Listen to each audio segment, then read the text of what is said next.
Hablamos de transitar cambios que estamos comenzando. ¿Tenés en mente de transitar algún cambio? ¿Cómo viene tu staff? También es para afianzar lo que hay, ¿no es cierto? Sí. ¿Vos cómo estás en lo personal?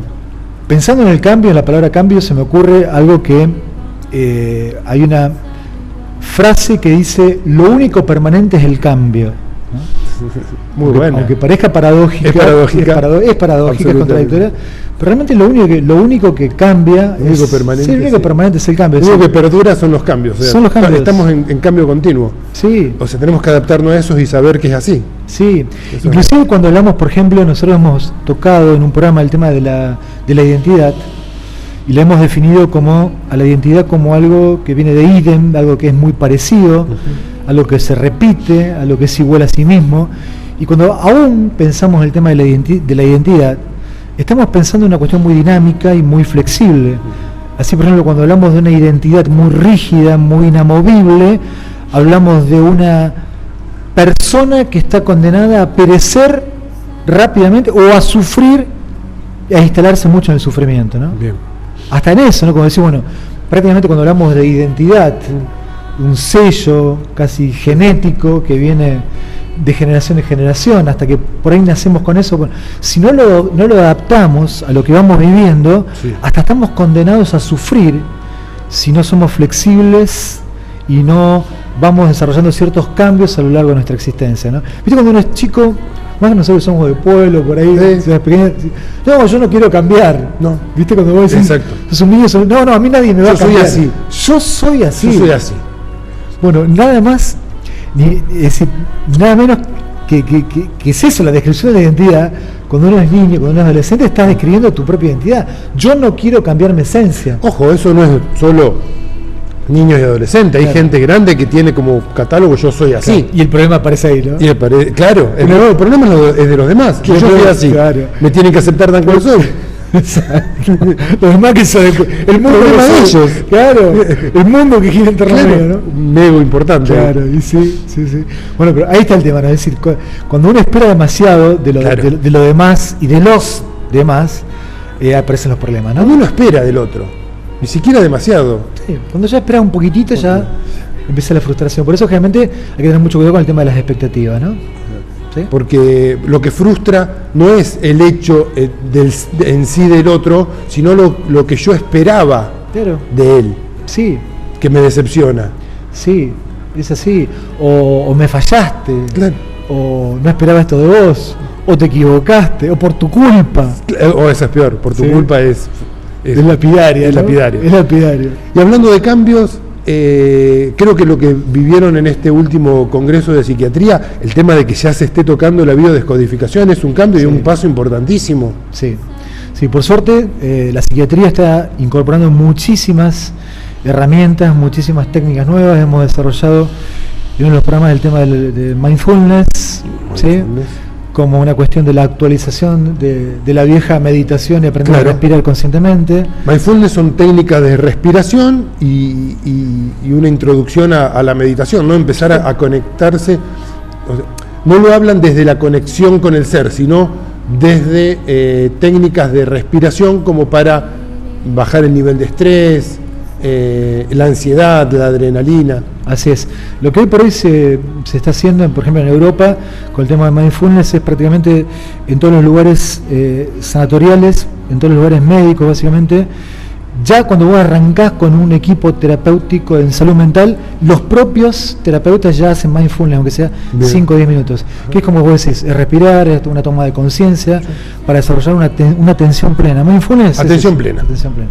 Exactamente. Y consciente a través de la respiración y un dejar fluir los pensamientos, ¿no? No tratar de retenerlos, no tratar de apoderar, sino de que fluya el pensamiento. Claro, no quedarte con ese pensamiento que te está boicoteando. O sea, la cabeza lo primero que hace es boicotearnos todo el tiempo, ¿no?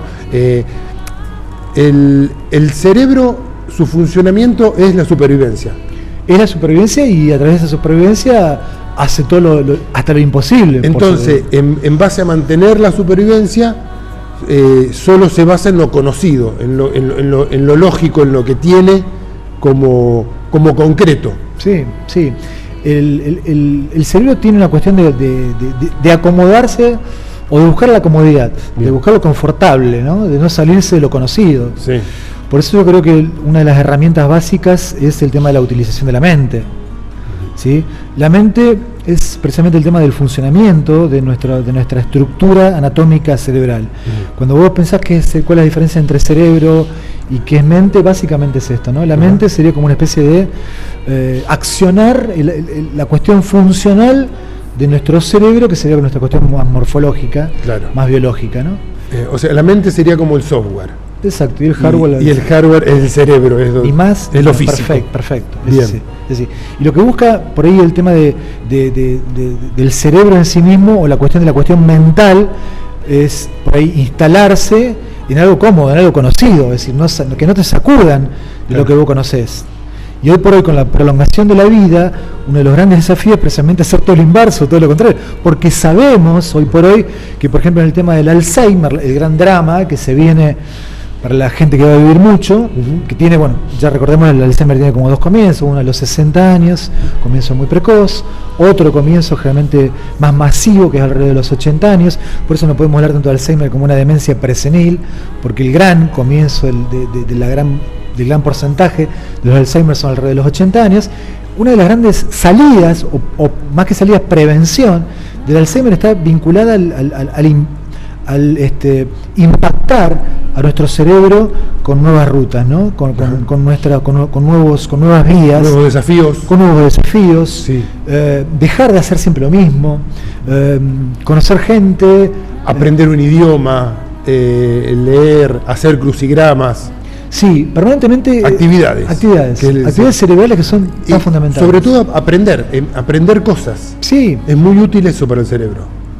y aprender nuevas cosas, ¿no? Sí, porque no recuerdo algo, dice la gente. Claro. Tengo que tener Alzheimer, lo primero que Sí, parece sí, es sí, eso, sí, sí. pánico, ¿no? Sí. Sí, El alemán que me esconde las cosas, dije. Claro. Entonces, por ahí, más que por ahí muchas veces, más que cuando pensamos en el tema del olvido y asociarlo al Alzheimer, muchas veces lo que aparece en un simple caso de olvido es una situación de estrés, ¿no? Sí.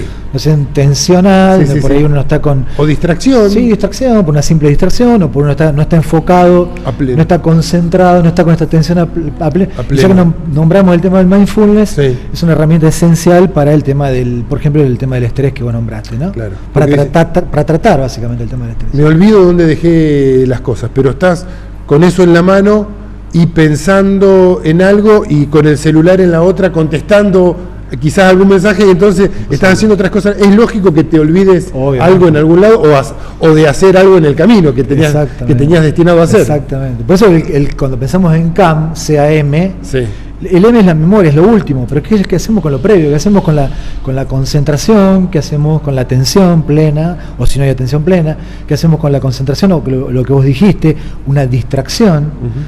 Si no están presentes, no estoy aquí presente, posiblemente no puedo llegar a recordar, porque la memoria se gesta a partir de estar concentrado, a partir de estar enfocado, ¿no? ¿Es un ejercicio el estar concentrado?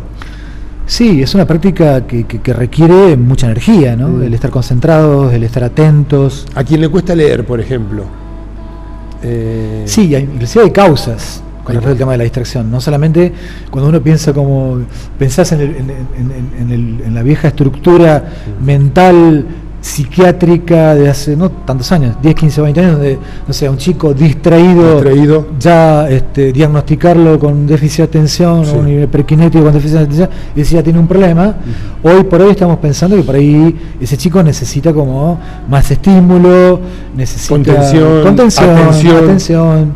El déficit, de hecho, en la biodescodificación, el déficit de atención lo ocupa un niño que no tuvo atención. Precisamente, es perfecto lo que De decís. eso se trata. Es perfecto lo que decís. Es tal cual. Al no tener atención él, no presta atención, no puede concentrarse y no puede prestar atención. Es perfecto lo que decís, porque yo todos los chicos que he visto con déficit de atención, coincide con lo que estás diciendo. Si son chicos que por ahí han tenido a sus padres como muy ocupados en sus trabajos, o que efectivamente no han estado presentes con sus hijos, y sus hijos posiblemente llamen la atención, no prestando atención. Entonces, siendo unos desatentos, entre comillas, y se los llama o hiperkinéticos o desatentos. Precisamente el tema de déficit de atención puede ser con hiperactividad o sin hiperactividad. Generalmente es con hiperactividad. Sí. como para llamar la atención. Para llamar la atención, sí, bueno, claro, estoy acá. Claro. Porque lo que no tolera el ser humano es la no existencia, ¿no? Si permanentemente para nuestra existencia humana, que dependemos de otro desde que nacemos, es el tema del ser reconocidos por otro y ser prestados a... No solo el ser humano. Hay un experimento hecho donde hay 3 plantas de arroz. A una se la insultaba, la agredía, la insultaba, se la trataba mal. A la segunda se la ignoraba. Y a la tercera se la trataba bien, le hablaba con amor, le ofrecía cariño. La que le ofrecían cariño floreció, fue una planta hermosa. Y la primera que se pudrió fue la ignorada. Qué bárbaro. Incluso a la que a la maltratada. A la maltratada se aguantó más tiempo, duró más tiempo que a la planta que ignoraban. Qué Eso bárbaro. Es increíble. Es increíble, porque, o sea, aunque sea tratame mal, pero tratame. O sea que es muy interesante esto cuando vos estudias un libro. Yo creo que cuando hicimos la formación, que yo di unas clases aquí, en la formación que dimos aquí, de acompañamiento terapéutico, yo nombré un libro donde precisamente se habla de teoría de la comunicación humana, o Pragmatics of Human Communication, es en inglés el título, pragmática de la comunicación humana, y hay 5 axiomas de la comunicación humana. Y cuando se habla en comunicación disfuncional, por ejemplo, lo que no se banca el ser humano, lo que no tolera el ser humano es precisamente esto, ¿no? Lo que se llama lo que vos dijiste, la no existencia del otro. La ignorancia. Se llama científicamente desconfirmación. Cuando vos desconfirmás al otro, en las desconfirmaciones el no existir del otro. Inclusive lo que vos dijiste, por ahí una persona se tolera más, la descalificación o hasta una humillación o un maltrato físico, ¿verdad?, que la no existencia, ¿no? La ignorancia. Precisamente cuando hablamos de double bind, del doble vínculo en la esquizofrenia, que es de las más graves enfermedades psiquiátricas, de la totalidad de las enfermedades médicas debe ser la más grave, la esquizofrenia y la psicosis esquizofrénica, hay una especie de desconfirmación de forma sostenida y permanente, ¿no? Esto de no existís, aparte de un doble vínculo, mensaje sostenido, un mensaje acá en uno al otro, hay precisamente una especie de desconfirmación en forma permanente, ¿no? Sí. Hasta eso se llega al ser humano. Cuando hablamos de esquizofrenia prácticamente es una muerte en vida, ¿no? Porque prácticamente dejas de estar en contacto, por lo menos en forma natural, con el resto de los seres humanos. Estar conectado. Exactamente. Dejar de estar conectado con el resto. Con el entorno. ¿No? Claro. Bueno, y yendo al tema de lo que es biodescodificación. Después de esta breve introducción. De esta introducción importante. Y no menos importante es esto, ¿no? Decíamos, la aceptación de la biodescodificación dentro de la psiquiatría. Sí. Sí, descodificación ya sabemos que es una especie de lectura. Cuando hablamos de descodificación, hacemos una especie de lectura. ¿Viste? Cuando hablamos de codificación del código genético, estamos tratando de leer. Para que la gente entienda, porque esta palabra biodescodificación, la biodescodificación es una especie de lectura, tratar de leer qué conflicto, qué impacto emocional hay detrás de toda lesión física.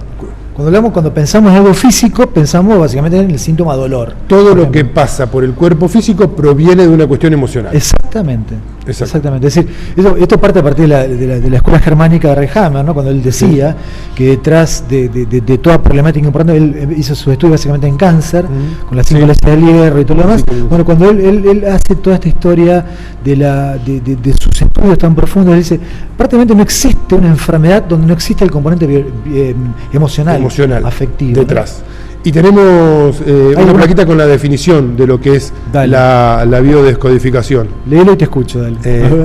Ahí decimos, la biodescodificación es una metodología que busca que toda persona enferma tome conciencia en su situación y en las emociones que lo llevó a tener dichos síntomas. O sea que la enfermedad es un síntoma. Así es. De eso trata. Léelo todo, después lo analizamos. Después dice que la biodescodificación es la enfermedad debe ser entendida como un programa especial de la naturaleza con pleno sentido biológico creado para resolver un conflicto biológico. Busca los códigos ocultos que producen los síntomas, o sea, buscar los códigos ocultos que producen los síntomas. La biodescodificación busca los conflictos emocionales vividas en la relación vividas en la relación a órganos o partes del cuerpo. Claro. Claro. Si es decir, si pensamos en esto, bueno, yo esta placa no la he hecho, esta placa creo que me parece que me la mandó. Yo te la mandé. Ah, me mandaste vos, Juan. Bueno, pero sí, está bueno que vos lo leas porque es tu interpretación, pero está bueno. O sea, eso básicamente. Habla que la enfermedad es un síntoma que proviene y la enfermedad nos trae al consciente cuál es la emoción que nos está ocasionando esa enfermedad. O sea, claro. Y se sana desde sanar la emoción. Así es. Busca los conflictos emocionales vividos y en relación a qué órgano, o sea, pero a la vez cada órgano o cada parte del cuerpo tiene un conflicto emocional relacionado. Exactamente. Eso es lo más interesante. Claro. Y como que cada órgano representa algo, ¿no? Representa, por ejemplo, vos qué sé yo, tenés un dolor de rodilla, o todo lo que sea para vamos a generalizar un poquitito. Incluso si es un accidente. También. Porque vos podés tener un accidente y podés fracturarte el brazo derecho, o la tibia, o el peroneo, o el brazo izquierdo, o el hombro, o la clavícula. Claro. O sea, te lesionás lo que tiene relación al conflicto emocional que estás viviendo. Así es. Y estos conflictos emocionales no son tan sencillos como pensamos, ¿viste? Cuando hablamos de emociones. Sí, no es tan así tampoco. No es tan, cuando hablamos de emociones, simple. Yo que nombro siempre el tema emocional, acá conflicto emocional es como, son muchas más de las 4 o 6 emociones que yo siempre generalmente nombro, ¿no?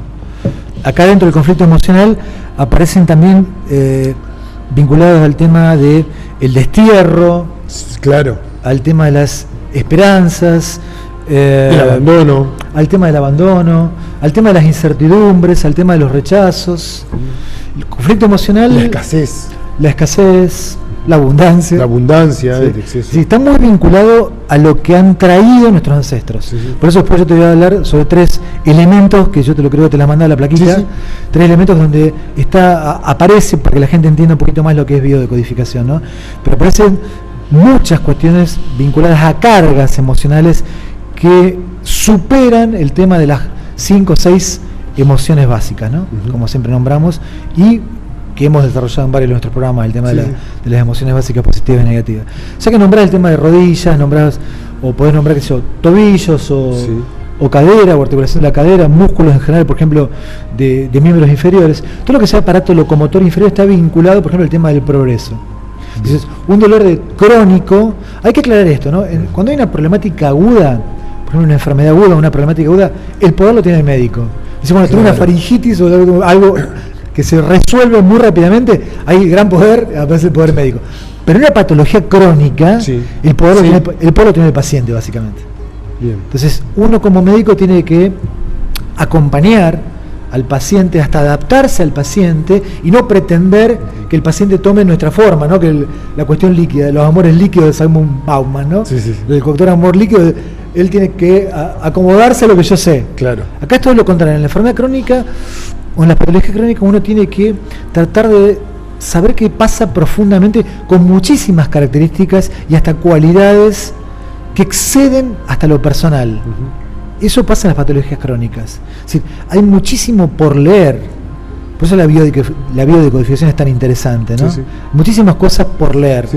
¿Sí? Algo vinculado a la vida actual, que no solamente el aquí y ahora, la vida actual. Cuando pensamos en la vida actual, estamos pensando a lo mejor en lo que pasó en los últimos 6 meses a 3 años. Que anterior también. Por eso cuando hablamos de anterior ya hablamos de lo generacional, y ya pensamos en 3 o 4 generaciones antes de que la persona naciese. Entonces, ya se trabaja el árbol también. Se trabaja el árbol genealógico, básicamente con estas 3 o 4 generaciones anteriores. Claro.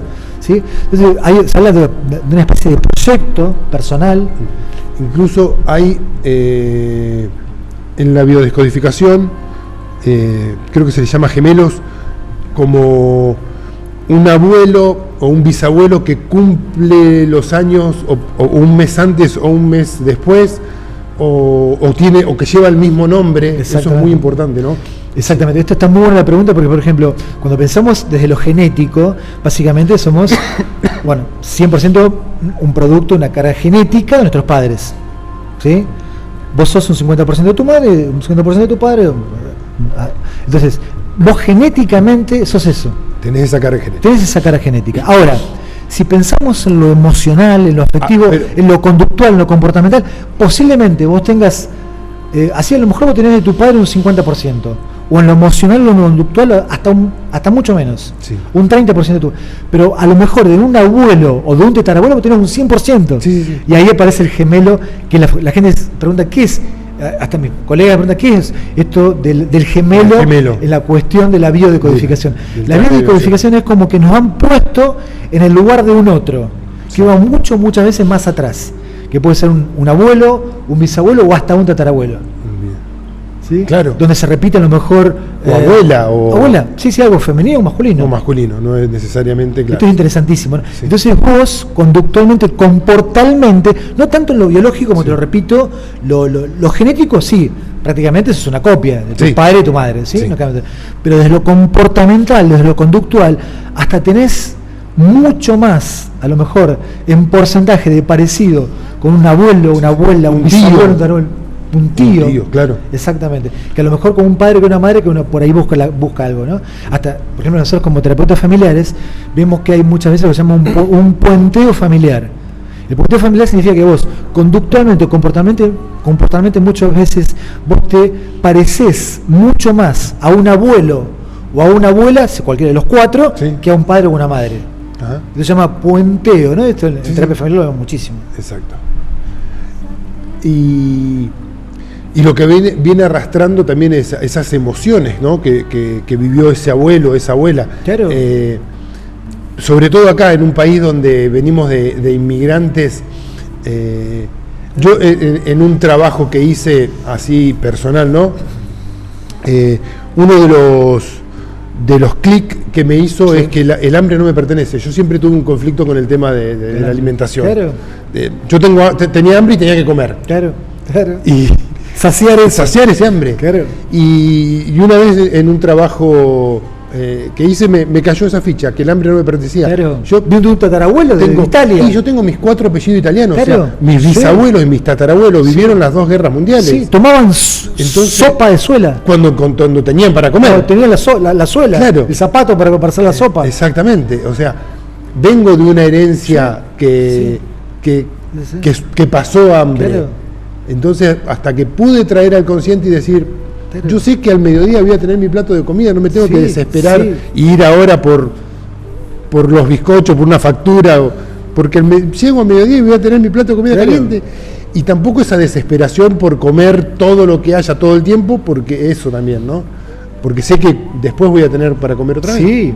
Yo, por ejemplo, también vengo con mis padres, con apellidos italianos, entonces también se juega, no tengo que dejar ni un granito de arroz, también lo mismo que estás diciendo vos. Y me comía todo, me comía todo. Y no peso 150 kilos porque hago deporte desde los 5 años, ¿me entendés? Juego al fútbol, el básquet, el tenis, desde esa edad, pero si no pesaría 150 kilos en base a esa concepción. Vos fíjate hasta qué punto nos determina y nos condiciona esta cuestión, que a lo mejor hay que buscarla 3 o 4 generaciones antes. Yo, a partir de ahí pude cambiar mis hábitos alimenticios y bajé 10 kilos en un tiempo prolongado, pero y sin privarme de nada, porque la vez que en el almuerzo como lo que tengo ganas de comer todo el tiempo, me doy gustos. Lo que se llama alimentación consciente. Alimentación consciente, empezar a tener una alimentación. No, o sea, alimentación consciente ya es algo más incluso terapéutico. Claro, una meditación consciente a media, digamos. Tomar conciencia con algunos permitidos. Pero de a poco ir acercándome a la alimentación consciente. Pero tampoco sirve tanta rigidez. No, por eso. Hablábamos con otros invitados también de que incluso tratan este tema, eso mismo. No la rigidez. Porque también hay que preguntarse, ¿sirve la vida ascética? Porque el cuerpo te pide, aparte. Obvio. El cuerpo te pide. Cuando tenés ganas de comer algo, deseos de comer algo, es porque el cuerpo te lo está pidiendo. Cuando te pide algo dulce, porque está pidiendo hidrato de carbono. Porque está necesitando algo de eso. Sí. Inclusive hay que plantearse esto, ¿no? ¿Sirve, como te vuelvo al planteo, sirve la vida ascética, la vida del monje en la montaña meditando? A lo mejor al monje le sirve. Pero nosotros al monje le sirve. Absolutamente. Ahora, si pensamos también en lo que es la felicidad, ya que estamos haciendo estas apreciaciones, Immanuel Kant decía que la felicidad pasaba por el deber ser. Y ojo con el tema del deber ser, porque muchas veces hay que tirar el deber a la miércoles, claro, y hay que quedarse con el ser. Con el ser. ¿Y qué es lo que marca mi ser? Porque a partir de ahí tengo que existir, ¿no? A partir de la existencia y a partir de lo que marca mi ser, esencialmente, no a partir del deber ser que me han impuesto desde tantas generaciones atrás, o de lo que me quiere imponer la sociedad muchas veces, ¿no? Claro. Y hablábamos, Jorge, de que cómo incide lo motriz, ¿no? Y cómo se planteaban esto, ¿no? La parte motora, la rodilla, los tobillos, las caderas, la importancia que tiene y cómo se identifica, ¿no? Con el avance, con el progreso. Claro. Sí, cuando hay lesiones básicamente en cualquier sector de aparato de miembros inferiores, rodillas, tobillos, caderas, está vinculado el tema de la dificultad para progresar. Las rodillas, por ejemplo, también está vinculado el tema del ego, el tema del orgullo, detrás de la rodilla el tema de los miedos. Es decir, cómo hay una especie de tensión en nuestra marcha por algo que nos está pasando, ¿no? Es decir, cómo detrás de esa supuesta detención de nuestra marcha por un dolor que nos impide progresar, avanzar, hay generalmente una lectura emocional detrás de todo eso que nos impide avanzar, ¿no? Qué importante verlo con algún deportista que tiene estas lesiones frecuentes, ¿no es cierto? Bárbaro, lo que estás diciendo. Se me viene a la cabeza en primer lugar es el Potro. Sí. Hace poco, sí, o sea, siempre tuvo un par de lesiones en la muñeca y ahora sí, en la rodilla. Sí, y cuando vos empezás a profundizar, porque obviamente uno no puede meterse en la vida del otro, pero cuando empezás a profundizar o trabajás con pacientes, y inclusive con deportistas, yo trabajo con deportistas, cómo aparece el tema de lo emocional, el tema de lo afectivo no resuelto. Y lo ¿no? emocional, ¿sí? Es... Generalmente hay como una especie de impacto emocional muy importante, ¿no? Es decir, hay un impacto emocional que ha producido. Que detona. Que detona esto, ¿no? El impacto emocional tiene 3 o 4 características. Ese impacto emocional es inesperado, es decir, algo que ocurrió y no te esperabas. Claro. El impacto emocional tiene algo vinculado al darle soluciones que no te solucionan el problema. Por ejemplo, tomar medicamentos. Sí, bien. Ir por otro lado, claro, no sé si me entendés. Sí, fisiatría o medicamentos. Que no terminas de resolver. Kinesiología que te ayudan, pero no ayudan, pero vuelve el problema. El problema vuelve. Sí, pero el problema vuelve porque la cuestión a resolver es emocional. Exactamente, porque la causa está dando vueltas. La causa no es física. Exactamente. Vivirlo otro elemento, bueno, nombramos 2, el tema de lo inesperado, el tema de la solución que no es solución, que es una solución parcial, y en tercer lugar, el tema de cómo el impacto emocional supera nuestra capacidad emocional tolerable. ¿Sí? Hay algo que no podemos metabolizar y que nos supera, que hace como una especie de crack en nuestro sistema emocional, a lo cual no podemos responder, ¿no? O un miedo que nos supera y nos empieza a generar pánico, o una bronca que no podemos resolver y nos empieza a doler muchísimo, ¿sí? Una tristeza, a lo mejor por una pérdida. Realmente las broncas son bronquitis. Las bronquitis provienen de una bronca retenida. ¿Y qué te pensás que son los enojos? Claro. Cuando vos tenés una conjuntivitis. Una conjuntivitis es un enojo. Sí, los ojos rojos. Enojos. Bien. Muchas veces buscás y hay enojos dando vueltas, ¿no? Y sí. Sí, por ejemplo, esto lo vemos muchas veces en la hipersensibilidad tipo 1, cuando hablamos de alergias. Por ejemplo, la hipersensibilidad tipo 1 está muy vinculada a una persona como hiperreactiva, ¿no? Que hay un mal manejo con el tema de los enojos. O cuando hablamos, por ejemplo, de la hipersensibilidad tipo 1 y su correlatividad en piel, por ejemplo, vos sabés que la piel y el sistema nervioso tienen el mismo origen embrionario. Derivan de una capa del embrión, ¿sí? De los 0 a los 3 meses, que se llama ectodermo. Bien. ¿Sí? El mesodermo da origen a otras estructuras orgánicas y el endodermo a otras. Pero el ectodermo, es la capa más externa, da origen a la piel y a todo nuestro sistema nervioso. Es decir, cuando vos te brotás en piel, hay algo no resuelto en tu cerebro, ¿no? A nivel emocional, que hace impacto en la piel. ¿Sí? Y hasta cuestiones muy simples como decir, bueno, recibí un beso o no recibí un beso de aquella persona que yo deseaba o que esperaba que me diera un beso. Y a lo mejor se me hizo un eczema. Ajá. Y hasta en la mejilla derecha, que a lo mejor esa persona. Es donde yo esperaba el beso. Sí, fíjate, o a lo mejor yo recibí a esa persona siempre un beso que me lo daba en la mejilla derecha y me lo dejó de dar y apareció un eczema.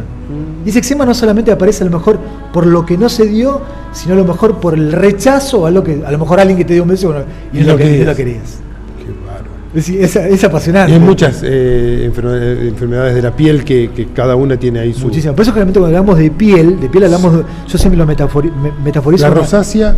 La rosácea también. El tema de la psoriasis.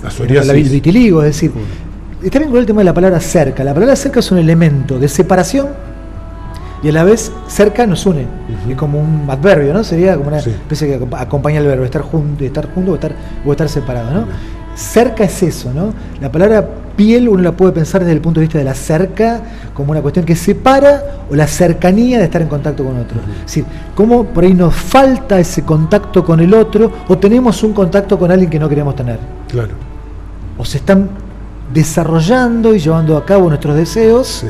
O por otro lado estamos sintiendo un rechazo con alguien. O una irritación con algo que me irrita por algo que no quiero tener. Hay que buscarlo por eso. Hasta ese punto, yo trabajo muchísimo biodecodificación, ¿no? Sí. Pero por ejemplo en lesiones de piel esto lo vemos muchísimo, es muy frecuente y hasta parece increíble, pero es así. O los problemas de columna, ya que hablamos de aparato locomotor, los problemas con la columna vertebral, es lo de la espalda, pues eso es el sostén.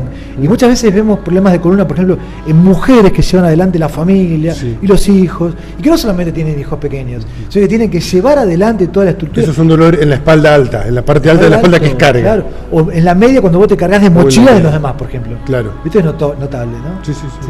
O la parte más baja, que está vinculada ya a otras cuestiones afectivas, hasta sexuales, ¿no? O de disfunciones sexuales. Sí. La parte baja de la columna baja. Y la cintura baja y la parte de la chakra, la parte del chakra, ¿te acordás? Claro. Está la parte del chakra 1, el chakra 2, allá en la parte baja. Exacto. Ahí también pasa el sostén, ¿no? Sí. De la cuestión económica relacionado a lo que es la cintura baja. Exacto. Exactamente. Y cómo va subiendo, es decir, cómo está todo vinculado, decir, bueno, pero esto es nuevo, no es nuevo. No es nuevo. La biodecodificación. O sea, toda la vida fue así, lo que pasa es que no se trataba por ese lado. Claro, ahora es como que se le dio un marco teórico a lo que uno ya venía pensando. Porque en biodecodificación vos ves muchas cuestiones vinculadas a lo que hemos desarrollado en un programa que era programación neurolingüística, así PNL, claro. Es decir, tiene mucho de PNL. Porque la base es eso, reprogramar los pensamientos y las emociones. Exactamente, programación neurolingüística, es reprogramarte todo lo que vos... Por eso yo hice hacer 3 plaquitas, si querés las vemos. Las tenemos. Y después quiero cerrarte el programa con un caso clínico, pero increíble, un caso clínico que yo vi hace muy poquito tiempo, que es muy parecido a un caso clínico de otra mujer que fue una de mis primeras pacientes. La primera mujer, cuando yo tenía 30 años, casi 30, alrededor de 30 años, y esta 20 años después, y casos muy similares. Esta paciente actual, de unos 75 años más o menos, y mi otra paciente de 83. Me acuerdo perfectamente, fue una de mis primeras pacientes. Sí. Pero vamos a las 3 plaquitas y después... Tenemos la primera placa, vida actual, proyecto sentido y lo transgeneracional. Sí, estas son las 3 cuestiones más esenciales, las 3 cuestiones tronculares en biodescodificación, ¿no? Entonces son los 3 pilares que hay que tener en cuenta, ¿no? Siempre. La vida actual, el proyecto o el sentido y lo transgeneracional. Exacto. Que lo transgeneracional es lo que decíamos hoy, nuestros ancestros. Exacto. ¿Qué es vida actual? Vida actual, como decía, revisión de nuestras relaciones afectivas más significativas y el ambiente laboral. Claro, lo que estamos viviendo el hoy, el presente, la relación que tenemos con nuestro entorno, nuestros grupos familiares, nuestros amigos y el ambiente laboral que también exactamente. ¿Con quién me relaciono? ¿Y cómo? ¿Y de qué? Exactamente. ¿Y de qué manera? ¿Y de qué manera? ¿Cómo me estoy relacionando con esas personas? Sí. ¿Cómo me afecta? ¿Cómo me deja de afectar? Si me da satisfacción o insatisfacción. Y en el ambiente laboral, que es algo prácticamente que uno no puede escaparse de ahí. Claro. Esto es como el ambiente conjugal. Vos tu mujer no te puedes escapar. No te puedes escapar. Entonces, hasta que das el paso. Hasta que a lo mejor das el paso. O para en cualquiera de los dos. Sí, para cualquiera de los dos. Para acercarte o para tomar a distancia. Sí. Si vos tenés deseos, porque hay amor, hay deseo, hay afecto, bueno, das el paso como para mejorar la relación. Y si ya no hay más deseos o no hay más sentimientos, bueno, hasta acá llegamos, bueno, ¿qué tenemos que hacer juntos? ¿No? Exacto. Y en el ambiente laboral es algo similar. En el ambiente laboral se juega algo muy importante que también es el componente de tu deseo laboral. Por no animarse a salir de ese ambiente laboral por más que me está haciendo mal. Claro. Por no salir a buscar otra cosa. En el ambiente laboral se juegan 2 cuestiones esenciales. Por un lado, el tema de las relaciones laborales a nivel humano si vos te sentís cómodo con tu sistema... Con tu trabajo. Y con tu trabajo. Con tu trabajo. Si vos te sentís cómodo con tu trabajo y con tu sistema relacional afectivo. Claro. Si vos tenés un trabajo individual, bueno, no van a contar los demás, pero si vos tenés un trabajo interactivo con otras personas, ¿cómo vos te sentís en ese sistema interactivo laboral? Bien. Esto es muy frecuente que lo veamos, por ejemplo, cuando hablamos de estrés, que hablamos de estrés laboral y hablamos de estrés relacional o estrés social como el estrés más frecuente hoy en día, ¿no? Tenemos la segunda placa. Decíamos, proyecto sentido, o sea, son los propios deseos y elecciones, despojado de los mandatos impuestos. Claro. O sea, hay un proyecto o sentido que le damos a nuestra vida. Sí. Fíjate, cuando hablamos de mandatos, esto es que hemos hablado tanto sobre el tema de los mandatos, cómo el tema de los mandatos nos condicionan y nos limitan, ¿no? Cuando hablamos de un proyecto sentido, ya hablamos de algo propio. Como yo te digo, bueno, vos todo, Juan, lo que fuiste hasta ahora no sos. Claro. Todo lo que imaginaste, todo lo que solamente fue tu ego. Sos otra cosa. Claro, es decir, fuiste lo que los demás querían que fueras. Exactamente. Pero realmente, ¿qué es lo que sos? Es esto, es decir, ¿cuáles son tus deseos a partir de ahora? ¿Y qué es lo que querés hacer? ¿Con quién querés estar? ¿Qué es lo que no querés hacer? ¿Con quién no querés estar? Y esto es realmente lo que sos. Ese es el proyecto sentido. ¿Qué es lo que querés hacer? ¿Qué es lo que no querés hacer? ¿Con quién querés estar? ¿Con quién no querés estar? Bien. ¿Sí? Y despojarte o hasta superar todo lo que te dibujaron e imaginaron para vos. Claro. Y tenemos la tercera placa, lo transgeneracional, decíamos, ¿no? Sí. Las características más salientes de las 3 o 4 generaciones anteriores a la nuestra. Claro. Lo que hablábamos hoy de bisabuelos, abuelos, tatarabuelos. Claro. Que esto es tan difícil de hacer, ¿no? Muchas veces cuando vos nombraste tatarabuelo, no sé si vos me dirás algo. Si hay datos, si hay datos. Sí. Decía información. Murray Bowen, que son un terapeuta familiar americano muy importante, él decía que uno cuando se recibe de terapeuta familiar tiene como ir a la familia para hacer un poco de esto, ¿no? Por eso es muy bueno, vamos a darle un consejo a la gente que quizás a lo mejor uno no tiene los bisabuelos para trabajar uno propio, ¿no? Pero empezar a buscar información de mis abuelos para que los bisabuelos de mis hijos tengan herramientas y puedan tener cuestiones claras para sanar, ¿no? Y está barro lo que decís, porque esta forma es la forma de sanarnos, ya lo dijiste todo. Es decir, ir preguntándole se sana el árbol. Claro.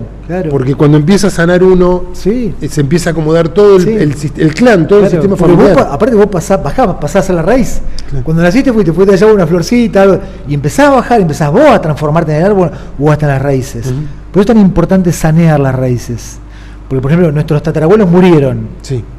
Nuestros bisabuelos quizás murieron también, pero van quedando a lo mejor nuestros padres. Entonces ahí hay que empezar a sanar. Claro. Porque si vos sanás, se va sanando el árbol. Nunca lo había dicho, me inspiraste para que yo diga esto, ¿no?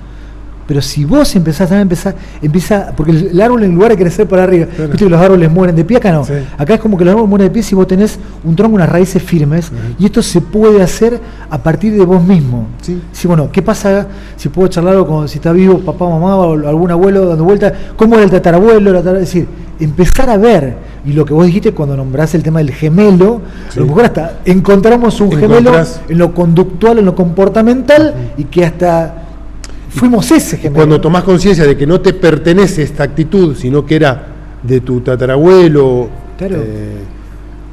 Es más fácil sanarla. Es mucho más fácil, no es tuyo, es prestado. No es tuyo. Entonces ahí empieza. Entonces tenés que despojarte. Claro, entonces ahí hasta empezás a perdonarte, porque muchas veces estás con bronca, con odio, con cosas. Bueno, en esta paciente que yo te iba a nombrar está muy presente esto, ¿no? De la culpa, del no perdonarse, del resentimiento, a lo mejor, con cosas que ocurrieron hace muchísimos años. Uh-huh. Sí, yo te nombré 2 pacientes, una de 85, 83, 85, y otra que se vuelve a dar algo similar de 70 y pico años. En las dos pacientes, como vos lo puedas creer, todo lo que se podía hacer desde el punto de vista médico, todo lo que se podía extirpar desde el punto de vista médico, se le extirparon. Claro. ¿Sí? Los dos pacientes con algo muy similar. Las dos apendicectomizadas, es decir, a las dos se le había extirpado el apéndice, a las dos se le había hecho tiroidectomía, se le había extirpado las tiroides, las tiroides, a las 2 se le había hecho histerectomía, una histerectomía parcial o total en una, parcial en la otra, pues, supuestamente por un fibroma. En las 2 se le habían hecho mastectomías parciales, mi paciente 70 y pico, en ambas mamas, ¿sí? ¿Cuántas? Increíble. Bueno, y en la última paciente, hasta un carcinoma in situ esofágico por cosas que no podían decir. ¿Cuál fue el drama que había vivido esta paciente? Vinculado, si la gente repite, si el padre puede grabar esto, van a encontrar los 4 elementos que yo nombré sobre el tema del impacto emocional, cómo el vivirlo en soledad, el impacto emocional que nos supera nuestro umbral emocional de capacidad receptiva. Yo la nombré las 4 teorías, si la gente vuelve a hacer vuelve para atrás del programa, lo va a encontrar. En esta paciente había esto, ¿no? Ella había tenido un aborto, ¿sí? A los 14 o 15 años, y no lo había podido. Nunca lo pudo decir. Nunca lo pudo decir. Se lo guardó. Se lo guardó. Y eso le hacía muy mal. ¿Y a vos qué te parece? Sí. Aparte el tema de los abortos es... Y hoy por hoy y hoy por hoy que lo escucho en todos lados, fíjate como me lo relata, mis 2, había tenido 2 abortos, mis 2 abortos los tomé como una visita al médico, porque me llevaron, claro, tenían 16, 17, 15, 16, claro. Y nunca más habló del tema. Nunca más habló. Si nunca más nadie lo supo. No contarlo a nadie, taparlo completamente, absolutamente. Claro. Y después, 50 años después, o 60, o como mi paciente 83, o 60 o 70 años después, vos ver a esa paciente con todo eso, con todo lo que te he nombrado, ¿no? Con extirpados prácticamente todos sus cerebros. Y hoy por hoy que está de moda la fibromialgia reumática, con mi última paciente de 75, hasta diagnosticada con fibromialgia reumática. La fibromialgia reumática es una enfermedad, entre comillas, que se ha potenciado en los últimos años para colocar, entre otras cosas, el tema de la pregabalina, ¿no? Entonces es más fácil, bueno, tenemos 10 grupos musculares en nuestro organismo afectado, fibromialgia reumática. Entonces hay como un sobrediagnóstico de fibromialgia reumática. Yo tenía una compañera hace poco con la cual trabajé esto, una compañera mía y que hizo animoterapia conmigo, se venía con una fibromialgia reumática gravísima, con altísimas dosis de pregabalina y bueno, tenía otros conflictos emocionales. Fuimos resolviendo de a poco y está con 0. Y lo pudo sanar. Lo pudo sanar. Y está con 0 medicación. Absolutamente, sí. Entonces, es emocional. Claro, cuando vos te empezás a caer, por eso el peor de los venenos es el silencio. Sí. Todo lo que nuestra mente, nuestra boca no habla, nuestro cuerpo lo grita. Realmente lo grita en forma de desesperado. Hasta querer sacártelo. Claro. Y si vos encontrás a colegas míos y cirujanos que están para eso, bueno, pero hay un problema de tiroides, vamos a sacarla. Hay un problema de vesícula, vamos a sacarla. Hay un problema de apéndice, vamos a sacarla, vamos a triparla, porque es mi trabajo. Claro.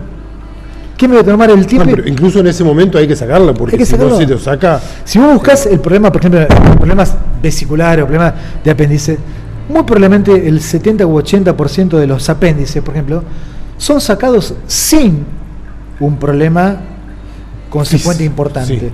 Pero yo estoy de acuerdo, aunque te parezca mentira y aunque te parezca yo como muy terapeuta emocional, yo estoy muy de acuerdo ante la duda de hacer una apendicectomía. Porque bueno, podés decir, bueno, está bien, de 10 apéndices, a lo mejor solamente una correspondía que se extirpara, las otras 9. Pero por ese apéndice, a lo mejor ese apéndice costaba la vida a esa persona. Por más que vos las otras 9, a lo mejor la dejaste sin apéndice. Exacto. Hoy por hoy, poniendo la balanza, yo soy como médico, yo sigo siendo un poco radical con respecto a ciertas cuestiones. No con otras. Por ejemplo, yo no soy partidario de extirpar una mama como hasta hace 30 o 40 años. Bueno, no sé, tiene un nódulo. Vamos a hacer una cirugía, por ejemplo, una mastectomía total de Halsted, que extirpaban mamas, extirpaban planchas musculares, todo. La cuestión que era muy mutilante, muy invalidante, es decir, no soy partidario de eso. Pero sí, por ejemplo, ante cuestiones como un apéndice que puede terminar en una peritonitis, por ahí sí. Eso sí. Soy como más... ¿Sí? O una vesícula biliar y donde hay ciertos cálculos de piedra, qué sé yo, y bueno, es decir, que después no afecta mucho. Exactamente, no va a tener grandes repercusiones. Inclusive hay pacientes de 90 años que están sin vesícula y de hecho sin apéndice, ¿no? Entonces, pero hay que ser un poco criterioso también en medicina también, ¿no? Sí. Pero bueno, pero mucha gente que se come a lo mejor, como te digo, una apendicectomía o una colecistectomía, si se quedan sin apéndice, sin vesícula, por el tema que a lo mejor hay otro tipo de conflictos. Incluso esto que decías de no poder hablar y no poder sacar, también hay muchos problemas gástricos intestinales en tragar cosas que, o sea, en broncas que el mundo se está tragando o cosas que no podés tragar y terminan en cólicos, en dolores de panza, en descomposturas. Esta paciente segunda, que yo te nombré, que aparte de todo lo que te nombré, termina con, por ejemplo, lo dije, como una especie de carcinoma in situ esofágico. El carcinoma in situ esofágico como en la parte inferior del esófago, como una especie de cáncer que está comenzando. Ese es el carcinoma que está localizado, ¿sí? Básicamente está ahí, como comenzando, en la parte inferior del esófago. Y es lo que vos decís, todo lo que sea nuestro aparato digestivo, especialmente de comienzo, desde la faringe, el esófago, el estómago, todo lo que sea, por ejemplo, desde dispepsias hasta gastritis o úlceras gastroduodenales, están muy vinculados a lo que vos te tragás y no sacás, a broncas o a secretos como muy vinculados que quedan acá. Mucha gente te dice, la angustia me queda acá en la cabeza dando vuelta, otra vez la tengo acá en la garganta. La angustia, a mí por ejemplo, soy angustioso en el nivel del corazón, yo soy como muy sentimental, muy afectivo y mis angustias van a parar al corazón. Otra gente dice, la siento en la panza, como una pelota en la panza. Otros la sentimos como una daga en el corazón. Porque depende de dónde provenga esa angustia. Exactamente, y cómo vos sos, cómo es tu caracterología también. La característica. Claro, y esto muy, como decíamos, también hasta se aprende de nuestros ancestros. Y sí. No es que solamente está en nuestro código genético. No, pero por eso es bueno esto de contactarnos con nuestros ancestros y buscar información, porque aparte de sanar, nos enriquece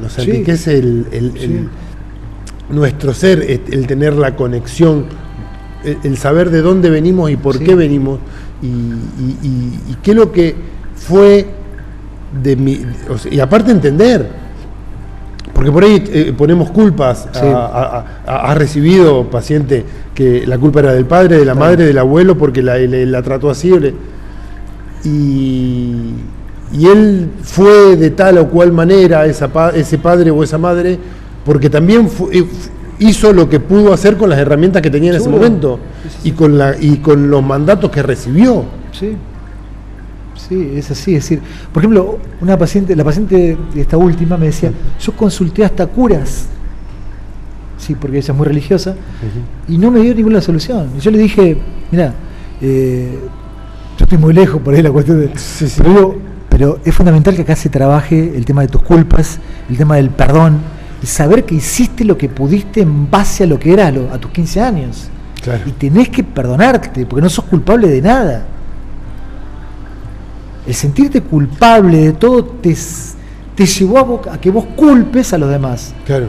O te autoinculpes y a través de esa autoinculpación trabajes o te vincules con los demás de la misma manera. Perdonarse ella y perdonar a los demás también. Sí, padres, abuelos, todo el mundo. Empezar a perdonar a todos. Sí. El perdón es sanador. Es completamente sanador, pero desde el punto de vista emocional, ¿no? Desde el punto de vista sentido. Sí. Te perdono, pero no me olvido. No. Claro. No soy ¿cómo es? No soy rencorosa, pero soy memoriosa. Claro.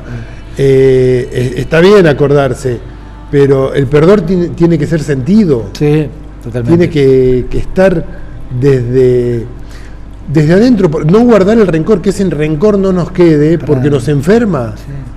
El problema con la religión también es que, bueno, la culpa, el mea culpa cristiana es esto. La religión el mea culpa cristiana es el mea culpa cristiana.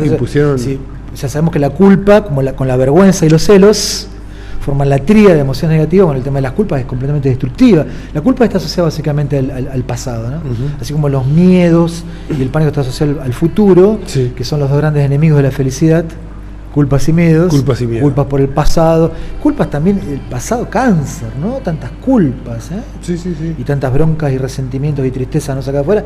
Cáncer, ¿no? Ya que hablamos de biodescodificación, la biodescodificación nace con el tema del estudio sobre el cáncer, ¿no? Entonces, Claro. Ray Hammer hace básicamente sus estudios sobre el tema del cáncer. Entonces, por ahí arranca ahí. Entonces, esto también hay que saberlo y decir, bueno, ¿culpas para qué?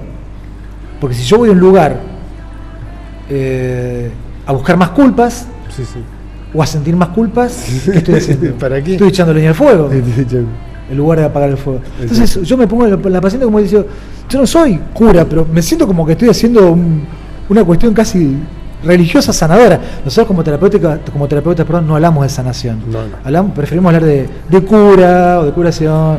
Desde el punto de vista psicoanalítico no hablamos de sanación, hablamos más de una cura psicoanalítica. Desde el punto de vista de la terapia sistémica también hay un término más vinculado al tema. Pero, por ejemplo, cuando actúas de este lugar, no sos culpable de nada, perdonate, hiciste lo que pudiste, los demás hicieron lo que pudieron, estás actuando casi en un lugar de Y lo fundamental es saber que la cura está desde el paciente. Sí, sí. O sea, sí. Trabajar ese conflicto, Sí. hacerlo presente, traerlo al consciente y qué hacer a partir de ahí, ¿no? O Sí. sea, bueno, ya sé qué es esto.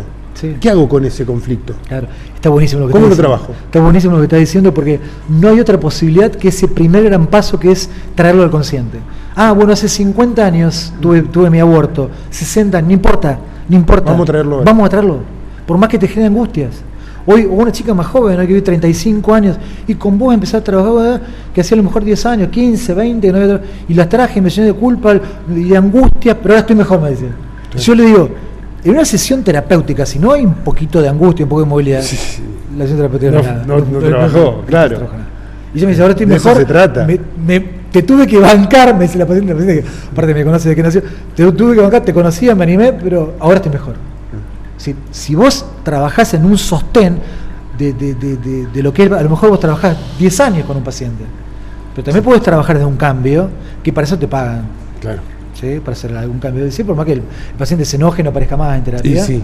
pero porque es el gran hay algo que se llama resistencia terapéutica, que mucha gente prefiere seguir igual. Sí. Cuando hablas de esto de la toma de conciencia es es lo que yo llamo reconocer. Sí, me he cruzado con gente que sí, fui a terapia, pero no, salía más angustiado de que entraba. Claro. Y sí, Y se trata de eso, si de eso se trata. De movilizar. Hay un trabajo para hacer. Es movilizar. No es movilizar para que vos te vayas a tirar bajo un tren, pero Claro. es movilizar porque hay que hacer angustia y contención. Angustia, movilizar, pero contener. Hasta que hay que confundir un poco.